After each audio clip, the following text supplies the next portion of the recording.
From the very first moment he saw her, standing alone beside that sun-drenched roadside bench with nothing but a torn handbag and trembling hands, something deep in Rowan Kessler's chest told him he couldn't just drive past.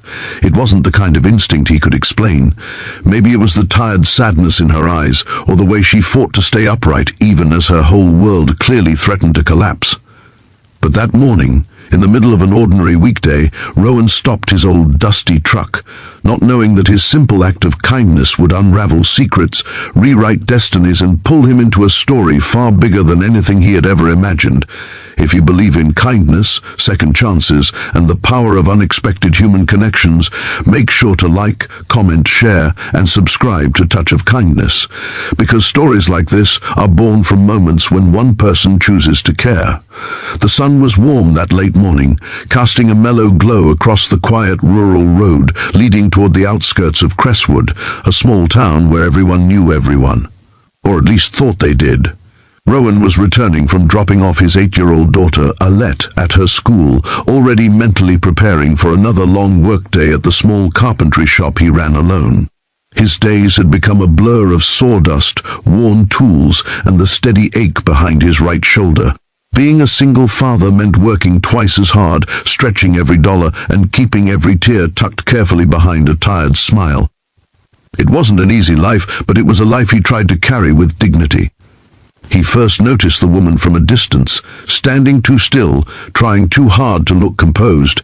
She had a soft cream blouse, dust on her shoes, and her long auburn hair was tied back in what looked like a hastily done ponytail. But her expression was what caught him. She looked abandoned, not in a dramatic way, but in that quiet, breaking on the inside way of someone who had been left behind at the exact moment they needed someone most. Her name, he would later learn, was Verena Lysander. Though at that moment she guarded her identity like a fragile secret. She was supposed to have been picked up by a friend to head toward a business summit in the next city, but that friend, someone she trusted, had instead used her absence to access sensitive company documents and sabotage her position. The betrayal was still fresh on her face when Rowan approached her, gently asking if she needed help. She hesitated before admitting she was stranded, her phone dead, and her mind spinning too fast to think clearly. Rowan didn't pry. He simply offered her a ride into town, speaking softly, giving her space to breathe even though he sensed she was fighting tears. As she settled into the passenger seat, she exhaled as if she'd been carrying 1,000 invisible pounds. The truck was old, the seat slightly torn, and the radio didn't always work, but in that moment it became a small sanctuary, oddly comforting in its imperfections. During the short drive, Verena kept glancing at him, almost confused by the quiet steadiness he radiated. Rowan had hands marked by work, clothes flecked with sawdust, and an air of someone who spent his life holding things together long after they should have fallen apart. He didn't ask where she was from, or why someone like her, poised yet fragile, was standing alone on a rural road. He simply asked where she needed to go next and if she was okay. That was it. No judgment, no assumptions. Instead of directing him toward a hotel, she asked if he could take her to Crestwood's public library. It was unusual, but Rowan nodded without question. When they arrived, she thanked him quietly, her voice unsteady. He gave her his business card, carved on a small wooden chip because paper cards were too costly, and told her she could call if she needed anything. He expected never to hear from her again, but fate doesn't follow expectations. Just 2 hours later, while Rowan was measuring wooden beams inside his workshop, the library called. Verena had fainted. The librarian found his carved card clenched in her hand and dialed the number. Startled, Rowan rushed over. He found Verena on a bench outside the library, forehead beaded with sweat, breathing unevenly. She insisted she was fine, but her pale face told a different story. Rowan, without hesitation, helped her to his truck again and drove her to Crestwood's small clinic. The doctor said exhaustion had caught up to her, combined with stress, lack of food, and emotional shock. Rowan didn't leave. He sat with her until she woke, offering water and the kind of patience that asks for nothing. Verena watched him with a silent amazement, trying to understand why a stranger would care so deeply.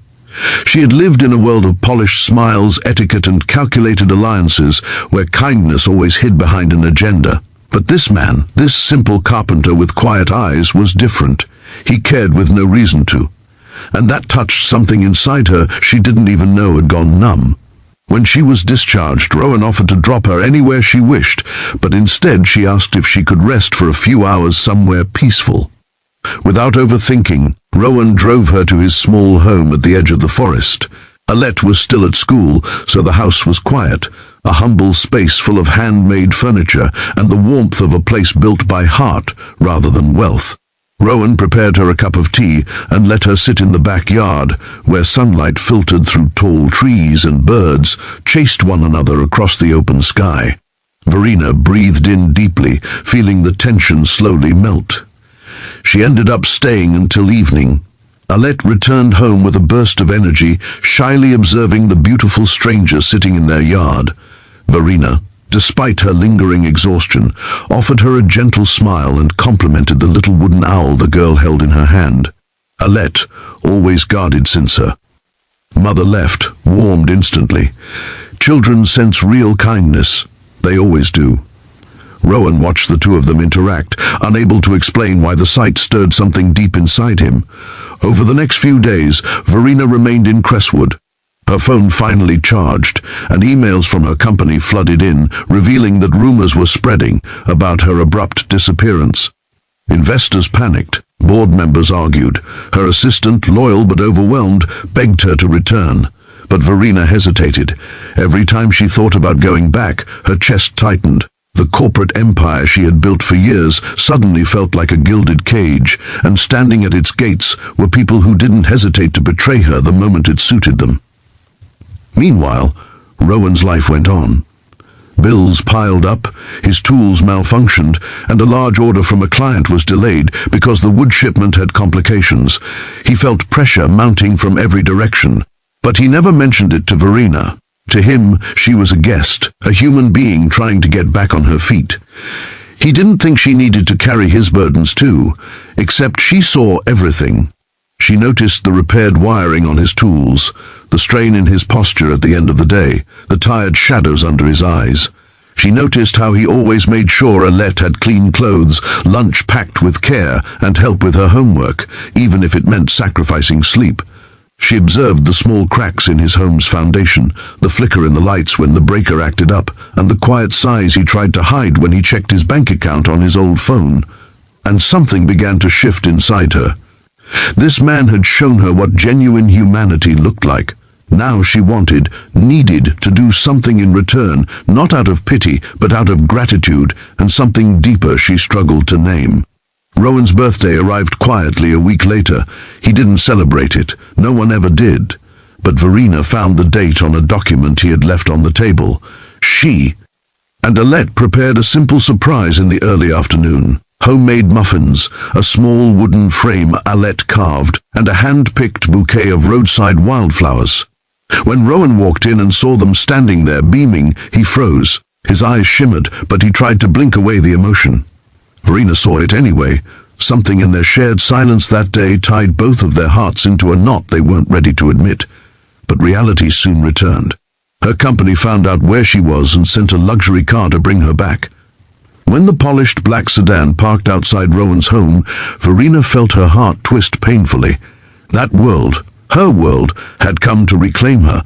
Rowan stepped back, unsure, suddenly aware of just how different their lives truly were. Alette clung to Verena's hand, not understanding why the beautiful, gentle lady had to leave. Verena hesitated at the open car door. This simple home, this humble life, this quiet man, they had given her something priceless, clarity. She realized she was running, not from responsibility but from the loneliness that had eaten away at her soul for years. She turned to Rowan and thanked him, but he simply nodded, unable to find words. Watching her leave felt like losing something he never even had the right to hope for. But life wasn't finished with them yet. 2 weeks later, Crestwood woke up to a quiet spectacle, multiple sleek vehicles driving into town, followed by news outlets whispering about a mysterious high-profile visitor.